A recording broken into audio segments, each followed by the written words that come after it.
Okay, cool. Good morning, everyone. Personal brands. Can we first have a show of hands for anyone who sees this word and thinks a positive association? How about a negative association? How about somewhere in the middle? Okay, cool. So there's been a lot of talk about this word over the past few years, and it comes from LinkedIn and the rise of what's been happening on there over the last few years. And it comes from people like this guy, and people like this guy, and people like this girl. And I think what has happened, and the reason why some people might have put their hands up when I said maybe negative connotation or those things, is that the way that I see it is that personal brand has always been a very useful business strategy for people to use to leverage in their careers, and the people that were shown just there all did that. And what has happened over the past couple of years is that it's kind of veered off from doing that and floated more towards the need for likes and validation and ego from people and things like that. And it really hit a peak, I feel, last year with the crying CEO, who I'm sure we all saw. And this felt like a real moment for LinkedIn especially, and the macro of what was happening on the platform and what people were doing. And we saw like people really ran with that, and kind of, people were taking the piss out of him. And this is one of my favorites. This guy said, no layoffs to announce, but Taco Tuesday was a bad choice. And the press kind of started pointing to it of being like, this is what we expect now. Like, this is what LinkedIn is. LinkedIn cringe is the norm in 2022. And we've got accounts now of like hundreds of thousands of followers that are pointing at this whole trend of like LinkedIn cringe. And this is one of my favorite memes I've seen on the situation. The caption actually is like, I think the best part of like, I'm thrilled to announce I'm better than you. And it kind of speaks to this moment that we're in now of LinkedIn cringe. And I'm sure we all have done LinkedIn selfies and things like that. And some of us have even had professional photographers do their LinkedIn selfies. So yeah, that's me. And I'm Ash, and I'm the founder of an agency called Great Influence. And at the heart of what we do is personal branding. And my background in that was I was part of the founding team at Social Chain. And I first got started in personal branding working with Bartlett. And you might know him. And if you're from Manchester, you might know a couple of other people that I've helped do the same. And if you're in marketing, you might know a couple of other people that I've helped do the same. And really, it's some of the leaders that we've worked with, all at a very high level of business. And it's my job with the clients that we've got, and also just in general, to when we're talking about personal branding, is that when we take off the mask of it, underneath it all, it's not being cringe on LinkedIn and all those things that we see. And it's actually going the other way and trying to leverage it as a really useful business strategy. And it's just a buzzword. Like, over the last few years, the first instance that I had of hearing it was Gary Vaynerchuk. And ever since then, it's picked up as a term within like business and marketing that we've all used. But really, the foundations of what it means have been around for decades and leveraged in business for, you look back at like David Ogilvy in the 70s, and Ogilvy as an agency is named after a person. He was very much the face of it. And Richard Branson in the 90s, Steve Jobs in the 2000s, and Steve in the last few years. And all these people have leveraged the foundations of what that buzzword means to help them to achieve things in their career. And I think the important thing that kind of introduces the talk that I'm talking about today is that they've all leveraged it to become like a gateway drug for the business ventures that they've got. And the term gateway drug was, I was having a conversation with one of the smartest people I've ever met, called John Amici. And he was an ex-NBA player who's now a psychologist and works on like management and change and big things within big companies. And he described the role that he plays for his business, where he's a Sunday Times best-selling author. He has hundreds of thousands of followers online, as a gateway drug. And if he spoke, it turned into opportunity on the other end for his business venture. And if you look at somebody like Steve, this is what we see, the audience. We see Stephen Bartlett doing his thing, LinkedIn, TikTok, the podcast, public speaking, and the result of that is that he builds an audience and he builds fame and he builds his profile and all these things. But actually on the back end, what is happening with his businesses is really interesting, where these are the two companies that he's an owner of, Flight Story, which is a marketing group, and Third Web. And what is happening with those two businesses from Steve doing this is that they're experiencing a few things that they can't get anywhere else, which are like networking at scale, lead generation, recruitment and retention, and fundraising. And you look at the press, I think the press pieces are quite interesting in that, yes, the reason why they're talking about those businesses is because he is the face of them. Like anyone who's worked with a PR agency or who runs a PR agency and works with founders, it's very difficult to get PR to pick up and talk about agencies and things like this. Agencies are very similar, they all do the same things. So you almost need like an outlier to make people care about it. And Stephen Bartlett is the outlier for Flight Story and Third Web. So they get press easier. And not only that, I think it's interesting that an agency can launch a $100 million fund. I've never heard of that before.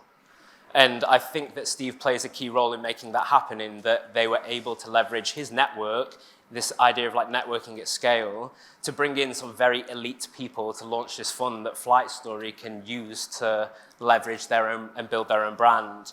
And even Third Web's raise was like very influential people that, yes, they back Third Web and the team and the product, but a heavy part of it is because they believe in Stephen Bartlett. And if he's going to do something, they want to be involved. And that's what those businesses are tapping into. I think it's not like it's not a sole thing that is strong on its own. For me, it's like part of a flywheel. So when it comes to when we work with a lot of people who are very active in business still, and they're still in the phase of growing their business. And for them as a founder or a CEO or the MD, it's like, how can I leverage myself to help the business drive more opportunity? And that's the way that I see personal branding a lot of the time. It's interesting that Grace Andrews is going to be speaking here later today. And for anyone who's going to be here, like, watch her talk. She's absolutely brilliant. And she's also been part of a team that have done very interesting things. And she's leading content for Steve now. And when I worked with him, it feels like he was on phase 1 of 3 that he's gone through. And phase 1 of 3 for Stephen Bartlett as a personal brand, I think, was 2015 to 17. And it was all about achieving industry fame. Like, how can I, as the CEO of Social Chain, become famous in my industry so that Social Chain finds it easier to hire people, to win business, all these things. And when I left in mid-2018, the thing that I would tell other people about the work that we did with Steve was that eConsultancy named him the #1 most influential agency leader in the UK, which was voted for by all the other agency leaders in the UK. So it was almost like, job done, industry fame, you're #1 most known person in your industry. And then the next 3 years after that, 17 to 20, it gave him the platform to become bigger than agency and marketing and social media. And he went on to become business, and he had the #1 business podcast. And then what Grace and the team have done over the last few years is take it a step further, which is like going from a business personal brand to a mainstream, where he's now Dragon's Den and the podcast is breaking into the mainstream and things like that. But that first phase is like a really interesting thing, and the world that I'm in is all business. How do you create more business opportunity? And the thinking behind it kind of points to that. And really what we're all doing now in this day and age is it's just content. That's how you build a personal brand a lot of the time. And I think that what it's actually doing is like Trojan horse effect, where your content is actually positioning you in a certain way, and it's building your reputation in a certain way, and it's giving you a level of credibility in a certain way. And if that's all that it's doing, what's the problem where we end up with this? And I think it's that people aren't looking at what they're doing and thinking about it like this. They're doing the likes and validation thing, and they're veering off track with it. And if it's just content that we're doing, what are some things that you can think about when you're creating content for yourself that can help you leverage this idea of becoming like a gateway drug for your business? And this isn't just with the founder. I've seen this across all levels of the team, where somebody within the team has done the very simple act of posting content on LinkedIn and helped the business out in some way, shape, or form. And I think as the founder of a business, one of the things that I would value is like people leveraging some kind of thing to help great influence in a way. Because I don't think a founder's job is to ever tell their team to do something. Like, please post on LinkedIn. I don't think you should ever do that, like share this company thing on LinkedIn. Instead, it's like educate them as to the thing that I'm always saying is like, doing all this has changed so many people that I know's careers at all levels of where they are on the career ladder. So if it's something that you're interested in doing, these are some things to think about. And if you want to take that and run with it, cool. But you can have an impact at all levels of business. You don't have to be the founder or CEO to leverage these foundational things. And I think the first one is really like the most important. It's like, what are you trying to be? What opportunity are you trying to drive? And we see it at Great Influence, where the more that people are really clear on the opportunity that they need to be driving in what they're doing, the easier our job becomes. And it's also our job to ask the question and dig that and find that out. And if you're very clear about it, the rest falls into place. I think this whole like LinkedIn cringe thing and the going after likes and validation is what happens when you don't have this rooted initial foundational piece. You don't know why you're posting on LinkedIn. You don't know what opportunity you're looking to generate. So therefore, the content is never going to do that in the first place. So that would be the first. And then the second would be to stand out from the crowd. I think we're in this moment where LinkedIn as a platform is where the majority of this is going to happen, where people are looking to be like leverage this gateway drug effect. And it's a very noisy place right now. It's never been noisier in my experience. And I think that you can look at that from like a glass half full or half empty point of view. For me, it's like half full. Well, if there's loads of people doing the wrong thing, if you do the right thing, you're more likely to stand out. And I think that I've spoken to a few people about this recently, and I went for breakfast with a founder recently, and he was like very put off by the idea of posting on LinkedIn because of how LinkedIn was. And in my mind, it's like, well, no, that should present an opportunity, because if you back yourself to have value and be interesting to people, you're going to stand out more because people are looking for interesting things in a sea of mediocrity. And also making yourself a bit of a market of one. I think it's very easy nowadays to look at what other people are doing and go, okay, I know what works. Like if I just take that opening hook and unpopular opinion, like copy what everyone else is doing. And you're just going to end up sounding like everybody else. And I think the important thing to do is do something, even if it's in small things like how you talk, or the idea that you put across is the same as everyone else's, but you've thought about it and presented it in a different way. And then third, this is the best piece of advice that I've ever been given on personal branding. It was Steve said to me. He said, every single thing that you should be doing should be taking me one step closer to picking up the phone to you when I need what you can help with. And that little thing changed my entire perception on the work that we do at the time. And really, it's all about like, how can you do something that brings people, like how can you move the needle? How can you talk about things that are moving the needle and really make people think about you in a certain way so that when that moment comes, and it might not be now, it might be in a year, it might be in 2 years, you're the person that springs to mind when they need help with a thing, or they're having a conversation with somebody else about that thing that you can help with, and they mention you. There's so much of like, I can only talk from my own experience, but Great Influence is a business that's been built off word of mouth, pretty much. And I think that's like a really important thing. How can you stimulate good word of mouth from people? And then the fourth is like ideas. We're in the business of ideas. Like everyone in this room has good ideas about the work that they do. We all feel like we're good at the work that we do. We all come to interesting observations at it that help us be better at it. And in this sea of mediocrity that exists, especially on LinkedIn right now, there's a lot of mediocre ideas. People are saying very basic things about work from home and company culture and being a manager and things like this. So if you're able to distill something and present it in a way that's an interesting idea that makes people think differently, that's the way to stand out. I said it yesterday, like internally with the team. The thing that we're really doing here is helping people tell compelling ideas and tell compelling stories. That's the crux of it. And I think back to how Steve achieved that level of industry fame, and it was those two things. He had this really compelling story that really fit well with the Social Chain narrative. Social Chain's narrative was heavily based around the uni dropouts who are now running social media, and Steve's story was about being a university dropout who dropped out after one lecture. And then his compelling ideas were the other thing. The way that he spoke about marketing, he took the time to distill the things that he was experiencing and observing and turn them into something that people would resonate with. And it's not something that you can just do ad hoc. You have to actually, it's like the art of like writing a book or something. You have to sit down and really sit with a thought and think, right, okay, how can I workshop this a little and turn it into an interesting idea? And I think we all have them. Like I see them, I'm sure we all see them in team meetings. Like people come up with brilliant ideas and say brilliant things, and it's like, I could never talk like that in a million years. So we all have them, they're all there. And then an interesting one that might not sit well with everyone is the idea of like showing your face.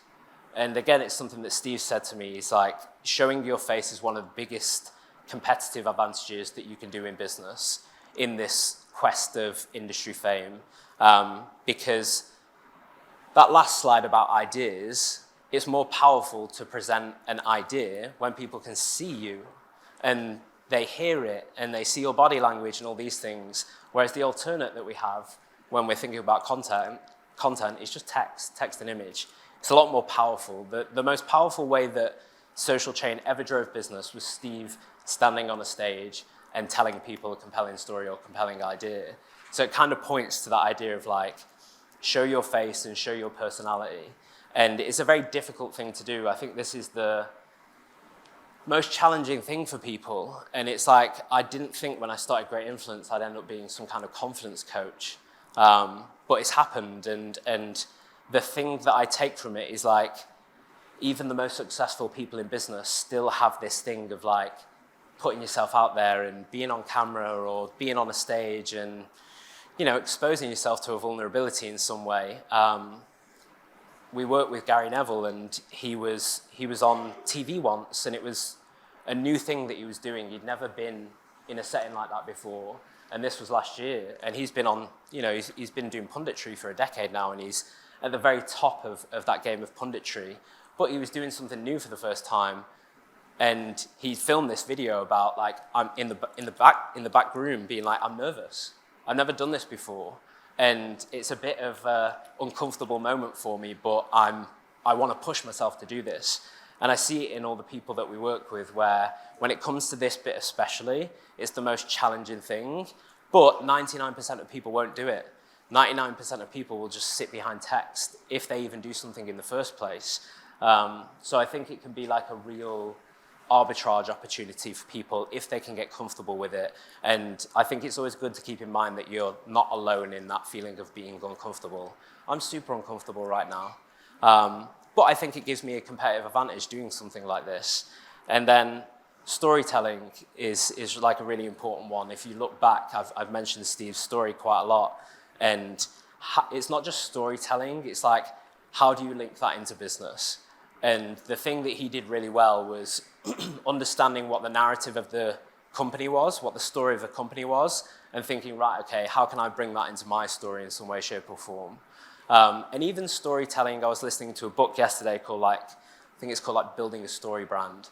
And we think of storytelling and we think it's personal, whereas actually it can be storytelling about the problem that people face that you're looking to work with and how you can solve that. And then the final point, block out the noise. Spoke to the LinkedIn cringe thing that's happening, and it's very easy to look around what other people are doing and go, that's working, I'll just do that, or that's easier, I'll just do that. It's really, really difficult, I've found, to have a strategy, write it down, know what you're trying to achieve, what you're trying to drive in terms of opportunity, and stick to that regardless. I did a post yesterday that got like 17 likes, and I was like, don't care, because I think it's a good idea, and it doesn't matter. I just have to keep repeating this process over, and block out all the noise that might veer me off track. And a final quote from Steve about this. So he was asked, at one point his personal brand, I would say, got bigger than Social Chain, and people would say, like, is this useful? Is the personal branding thing an ego drive? Like, why are you doing this? How does it benefit Social Chain? And this was what he said about it. Ask anyone in the company about the impact on the business. Everyone's life is made easier. The sales team can sell easier. The hiring team can hire easier. They'd walk into pitches and he'd feel like they were won already. They just had to close it. Everything in business becomes easier from leveraging this idea of how you can become a gateway drug for your business. Thank you very much.